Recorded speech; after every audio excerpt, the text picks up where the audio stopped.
Hi, my name is Hannah Hilker, and I am with the Management Development Center at Fort Hays State University. So a little bit about the Management Development Center, or MDC. We primarily work with businesses, and we work with people on their training and development needs. And one of the most popular trainings that we get requests for is how to be more professional. So even though I work primarily with adults, these are still skills that we are constantly working with local business people and employees to figure out how to be more professional. So my background is actually in tourism and marketing, and I moved out to Hays about 3 years ago, and I'm now training full-time for the MDC. And I want to talk to you a little bit today about the importance of being aware of etiquette in formal or business settings. And I want to take a moment and draw your attention to the fact that you have only 7 seconds to make a good impression. That is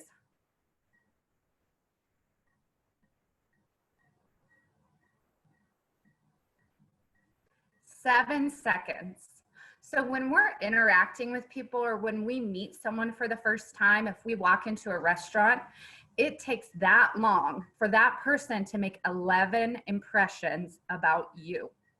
So you have probably made 11 impressions about me just watching me speak. I might make 11 impressions about you when you walk into a classroom for the first time.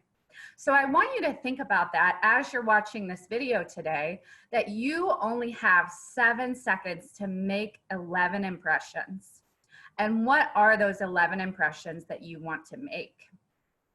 So there are a lot of things that you can do right in business settings. Of course, we want to be aware of our nonverbal communication, and that includes things like the look on our face, how we're making eye contact, having our shoulders back, the clothes that we're wearing, all of those things we want to be very aware of.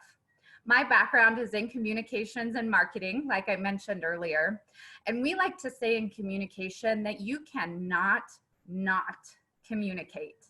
So even though you might not be saying any words out loud yet, when you first walk into that room, you are communicating things with the way that you're holding yourself, if you're on your phone, and certainly the clothes that you wear. So there are also some things that you should not do when it comes to formal or business dinners. And I can speak from experience on this one.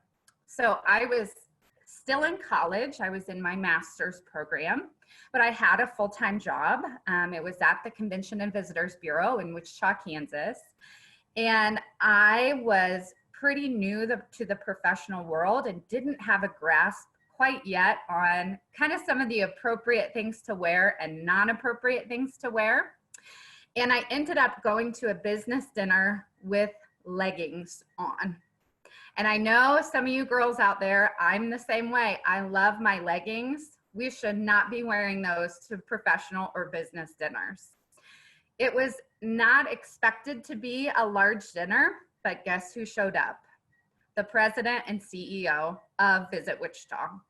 So even though I hadn't planned on her being there, maybe I would have taken a little bit more time with my outfit that day, but you never know who's going to show up. So we want to stay away from leggings. We want to wear things that communicate really positive things about us, because don't forget, you cannot not communicate. And once you've made that first impression, you can't take it back. So I want you to think about, what was that first impression of the president and CEO of me at a business dinner in leggings? Probably that I was a little sloppy. Maybe that I didn't care very much about meeting with her or meeting with the other people in the organization. So avoid leggings. You never know who you're going to see. So the other thing that's incredibly important when it comes to business dinners is we want to think about topics. And I'm a person that I have a tendency sometimes to get a little bit nervous when I'm going into these types of situations with business dinners. I like to have a list of questions I know that I can ask. And that's something that's just very easy, thinking through maybe on the drive over, coming up with some good topics that you know will be appropriate. So some things to avoid when talking to people or when attempting to make small talk. The first thing is we certainly want to stay away from any divisive topics. So anything that can turn political, anything where people will have strong opinions about those types of things, though we want to stay away from those. The other thing that we want to stay away from is totally monopolizing the conversation and talking about our own lives or being a complainer. I had a situation, I think it was about a year ago, where I was interacting with someone. It was a first impressions thing. I was just meeting the student for the first time. And she proceeded to tell me about a 5-minute story about how she was living out of her car, how she was currently homeless, and was talking about a lot of things that were really personal. So sometimes that's okay, but most of the time we don't want to monopolize the conversation for 5 minutes. And we don't want to look like a complainer either.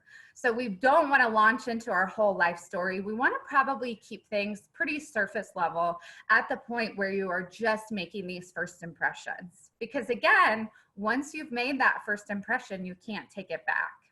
So we want to stay away from those really political topics. We want to stay away from complaining or making ourselves out to be kind of a victim. And the other thing that we don't want to do is monopolize the conversation.